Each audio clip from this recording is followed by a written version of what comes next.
Olá, muito boa tarde, seja bem-vindo a esta J Editors Talks dedicada ao imobiliário e à reabilitação urbana. O setor do imobiliário, como sabemos, foi um dos grandes responsáveis pela recuperação económica da crise de 2008. Nos últimos anos, Portugal assistiu a um crescimento imparável do imobiliário, com o volume de negócios a atingir valores recorde. Este crescimento ajudou a transformar as cidades, é verdade, com milhares de imóveis degradados a serem reabilitados.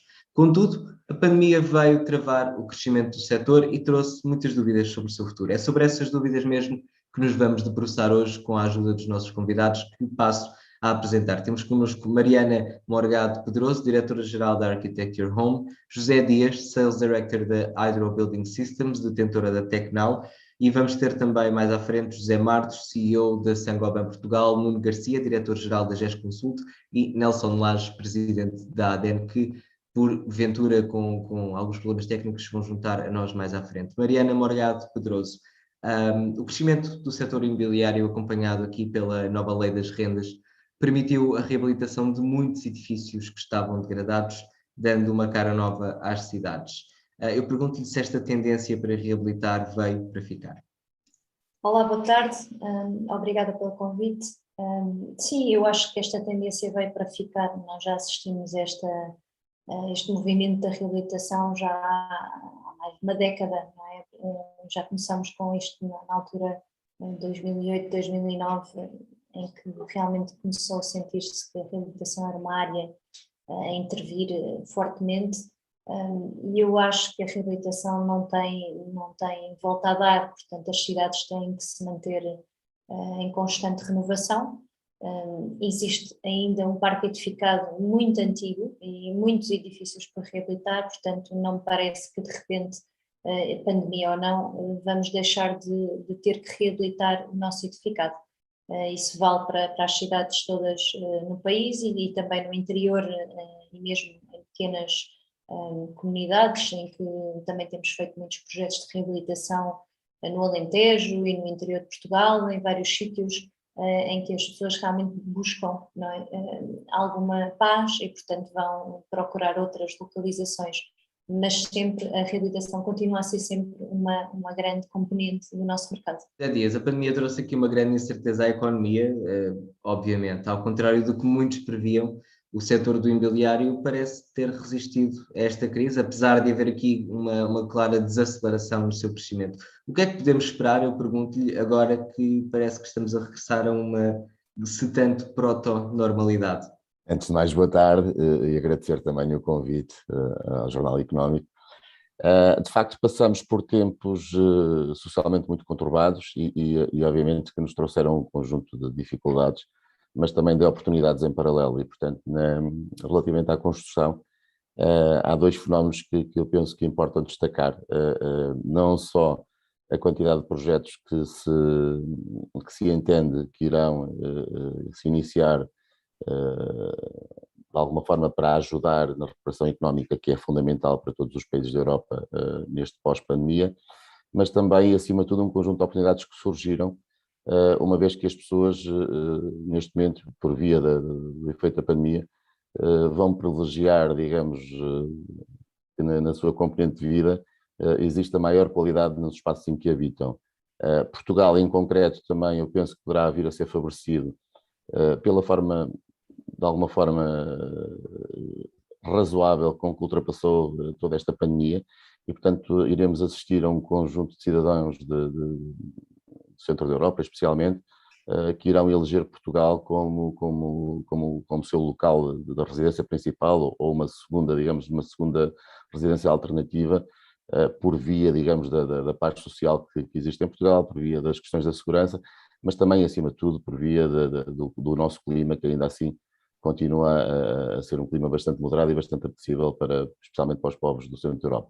Portanto, eu diria que se nos focarmos nas oportunidades, seguramente que vamos ter tempos bastante animadores e positivos nos próximos anos em Portugal e eu diria na generalidade da Europa. Muito obrigado, José Dias. Mariana, a reabilitação tem sido uma enorme mais-valia para as cidades. Eu pergunto quais é que são os principais obstáculos para a reabilitação do espaço urbano, o que é que pode ser feito por parte do público ou por parte do legislador para ajudar este processo? Essa é uma pergunta muito pertinente. Efetivamente, eu acho que há passos que nós temos que dar no sentido de melhorar qualquer processo de projeto, não é? De arquitetura e engenharias, portanto, passa muito também pela parte camarária, portanto, isso é um tema recorrente que eu vou falando também muitas vezes quando temos a oportunidade de manifestar quais é que são as situações que realmente é preciso agarrar, não é? E tentar melhorar. Essa é uma delas, portanto, a relação do promotor privado com as entidades públicas, portanto, há sempre aqui uma necessidade de diferentes tempos, não é? E umas diferentes necessidades entre uns e outros que é preciso tentar aproximar. O promotor privado tendencialmente tem urgência, não é? Tem urgência em pôr o produto no mercado, tem urgência em começar as obras, e a parte pública tem falta de meios e tem burocracia, processo, que impede que os dois se encontrem muito felizmente num ponto que seja bom para todos. Portanto, acho que há aqui uma necessidade clara da parte do legislador e das câmaras de tentar melhorar estes processos. Algumas câmaras vão fazendo esse trabalho, nota-se diferença, nós trabalhamos com muitas câmaras no país inteiro e notam-se diferenças claras de uns para os outros, portanto, efetivamente é possível acelerar o processo, é possível aprovar processos de uma forma célere e chegar aqui a um consenso que permita cumprir, obviamente, tudo o que são normas técnicas e legislação necessárias para que as coisas sejam bem construídas, não é? Isso não está em causa, é óbvio que é para cumprir, mas é também importante criar alguma agilidade para que o setor não fique dependente desse passo que muitas vezes demora. Portanto, essa é uma das coisas que eu acho que seria de apontar e tentarmos sempre todos encontrar soluções para que tal melhore, para que essa situação melhore. Outra coisa que eu aponto, que é uma situação muito atual e premente no mercado agora pós-Covid, ou durante este período de Covid e pandemia, tem a ver com os materiais de construção, as dificuldades que têm acontecido no setor da construção, com faltas de material em algumas situações que vão variando. Portanto, nós somos um país que está muito dependente da importação de produtos e, portanto, não produzimos muitas das matérias-primas que estamos a usar, e isso naturalmente tem um impacto na construção e temos sentido em várias obras preços que vão escalando, portanto, por falta de matéria-prima, obviamente, naturalmente aumenta o custo, não é? E em setores diferenciados, no aço, no PVC, na madeira, portanto vai variando, não é sempre a mesma matéria-prima que está em falta. Portanto, isso é uma situação muito atual que estamos a passar agora e que é preciso saber contornar também. Obrigado, Mariana. José Dias, como é que avalia a qualidade geral da reabilitação urbana que tem sido feita em Portugal? O que é que, na sua opinião, poderia melhorar? Já percebemos aqui algumas coisas. Sim, eu diria que há muito a melhorar. Ainda assim, vou-me abstrair um bocadinho do meu papel de gestor e vou fazer um comentário enquanto pai e cidadão. E, portanto, acho que há dois objetivos que têm que ser elencados e têm que estar, digamos, no foco principal destes processos de reabilitação. Um deles será a melhoria da qualidade de vida das pessoas, sem dúvida, e o outro será a sustentabilidade. Ou seja, de nada interessará estarmos a fazer um conjunto de alterações ou renovações se não tivermos subjacente uma lógica de sustentabilidade que permita que os meus filhos e que os meus netos, de alguma forma, venham a encontrar um mundo bastante melhor do que aqueles que nos foi deixado a nós.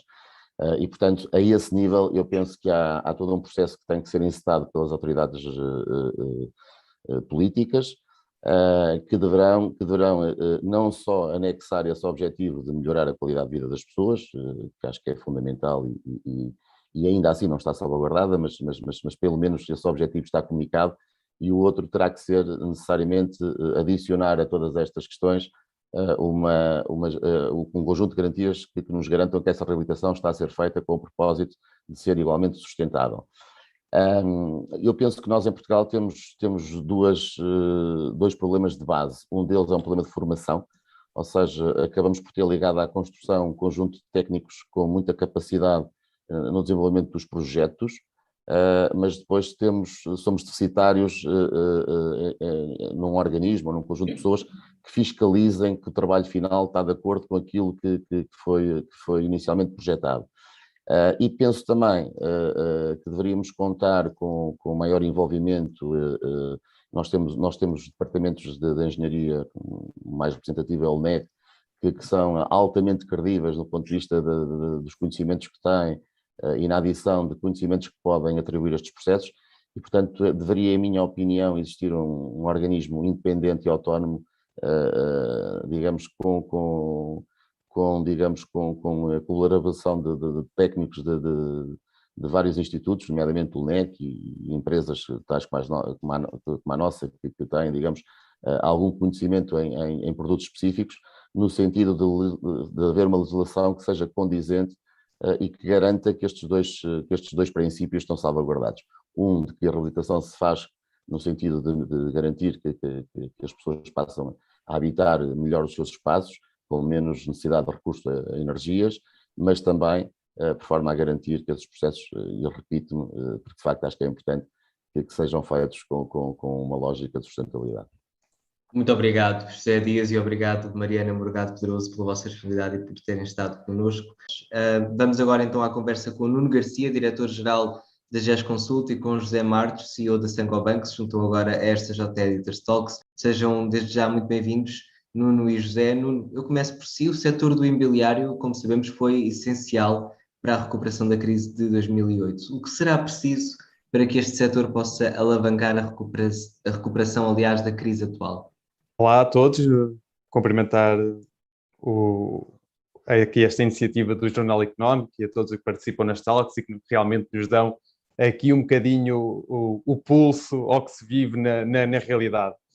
É verdade, o imobiliário e o setor da construção foram um pilar essencial na antiga crise, na 2011, e agora volta a ser um pilar estrutural e necessário para que a economia avance e que se mantenha. Nós, hoje, queremos continuar a trabalhar e, portanto, temos que dar condições para que o setor não pare e que continue a demonstrar esta resiliência que o caracteriza. Eu destaco as principais dificuldades que nós temos hoje para continuar a trabalhar, as dificuldades no licenciamento, é algo que acho que temos que conseguir, entre todos, entre as entidades, conseguir facilitar de maneira a que nós possamos fazer o nosso trabalho sem grandes paragens e com a melhor fluidez possível. Criar condições ao investimento, portanto, conseguirmos atrair investidores, seja com iniciativas para eles virem, que sejam fiscais, criar condições para que eles possam estar e queiram investir em Portugal, que tem todas as condições para que isso aconteça. Por isso, nós conseguirmos reunir estas condições, tenho a certeza absoluta que o setor da construção e do imobiliário vai voltar a mostrar a sua capacidade e a solidez para, mais uma vez, ser um pilar importante na recuperação económica. Muito obrigado, Nuno. José Martos, o Plano de Recuperação e Resiliência prevê investimentos avultados na construção de habitações, o que levará, provavelmente, isto não é certo, ao aumento da atividade das construtoras. Ao mesmo tempo, temos aqui assistido a um aumento dos preços das matérias-primas, já há pouco Mariana referiu isso, e à escassez de mão de obra qualificada. Eu pergunto-lhe como é que vão estas circunstâncias refletir-se nos custos da construção e até, porventura, nos preços dos imóveis. Sim, boa tarde. Efectivamente, o período que as pessoas ficaram em casa fez que elas perceberam que precisavam de algumas melhoras em habitação, seja através da reforma ou seja através da aquisição de nova vivenda. E isto, consequentemente, tem traído uma forte demanda de imóveis. Esta demanda vai ainda acrescentar com os investimentos ou com as ajudas que o governo vai facilitar através do PRR, e, a la vez, estamos em um período de aumento de matérias-primas. Para já, na minha opinião, não vejo condições que indiquem que esta situação vai mudar. Portanto, acho que no curto e médio prazo ainda vemos uma forte demanda no mercado para a habitação e ainda muitas pressões nos preços de matérias-primas e de fornecimento de matérias-primas. Por tanto, esto va a gerar un costo incrementado de materias-primas que vai refletir-se através da cadena de suministro da habitação. E, portanto, na minha opinião, vamos a experimentar uma pressão nos preços dos imóveis. E eu acho que os preços dos imóveis vão a incrementar.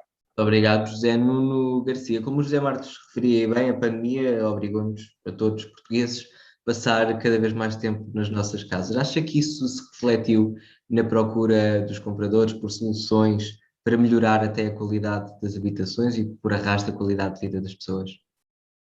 Sim, é verdade. Nós nunca passámos tanto tempo em casa como se passou durante a pandemia.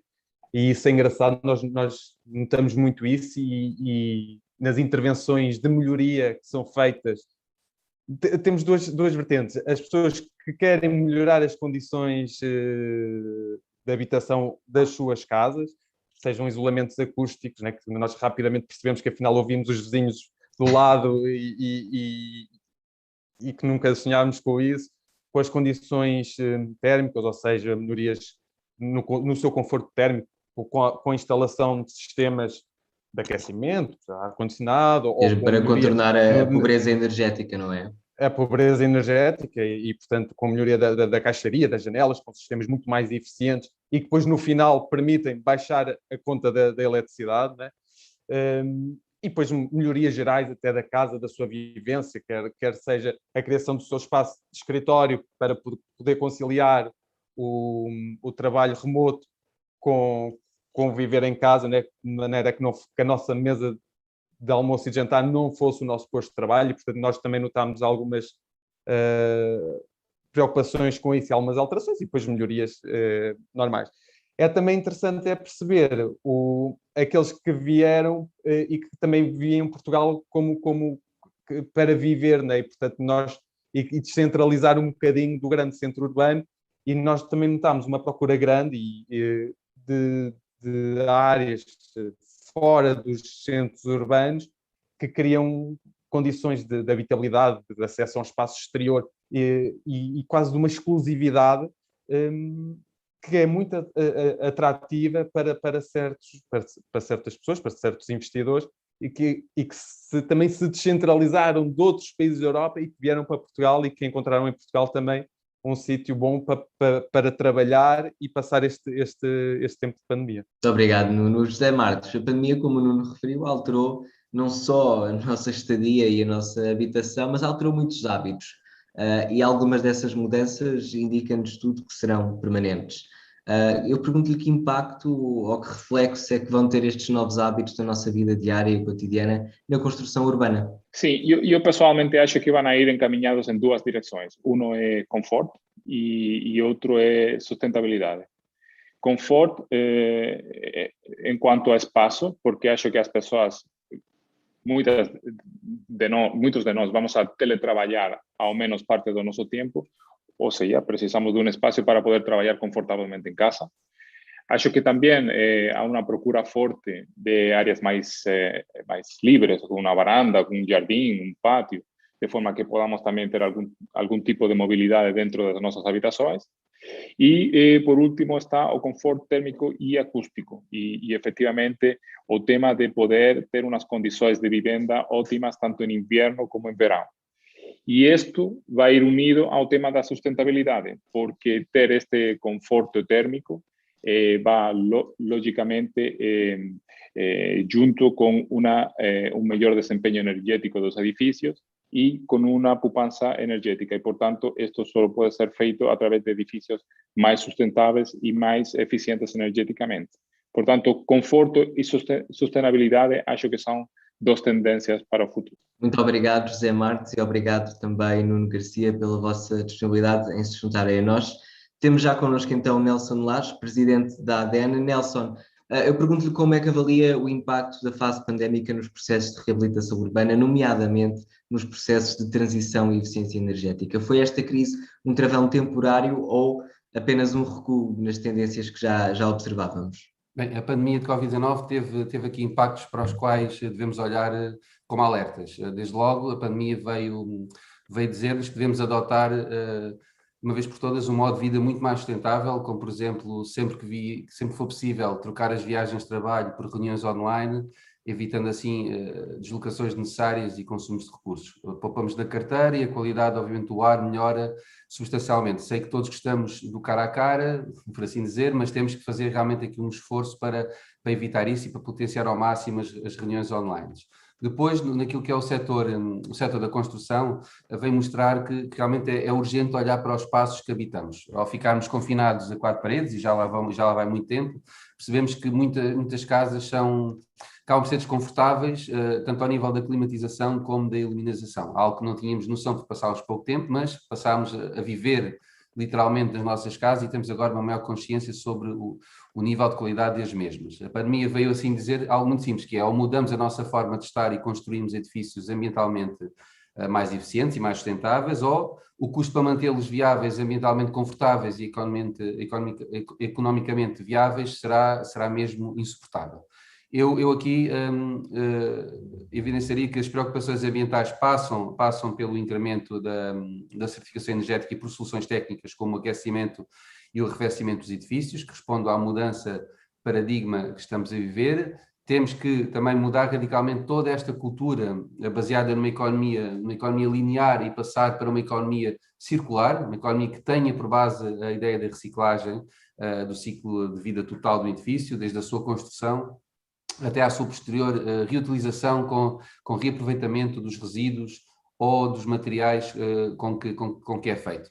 Mas aqui olhando para os números mais recentes, confirma-se que os efeitos negativos realmente desta pandemia na reabilitação urbana e também no imobiliário estão gradualmente a ser ultrapassados e termino esta resposta dizendo que, segundo o último barómetro da Associação dos Industriais de Construção Civil e Obras Públicas, o índice que mede a evolução do nível de atividade registra uma taxa de crescimento de 7,2%. Quer isto dizer que a reabilitação mantém uma tendência de crescimento, uma recuperação cujos efeitos foram elevados.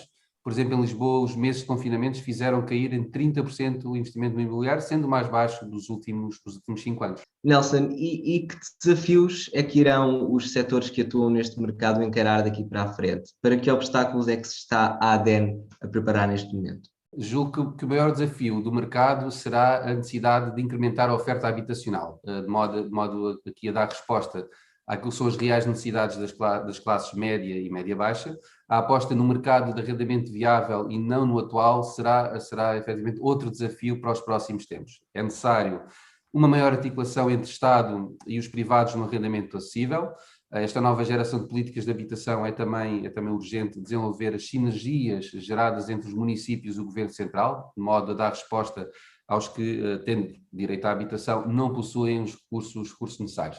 Eu estou otimista e digo que estou otimista porque os sinais que vejo do Governo são realmente muito positivos. O PRR, o Plano de Recuperação e Resiliência, cujo objetivo é impulsionar a recuperação económica e social do país, tem como prioridades o direito à habitação, tem como prioridades o combate à pobreza.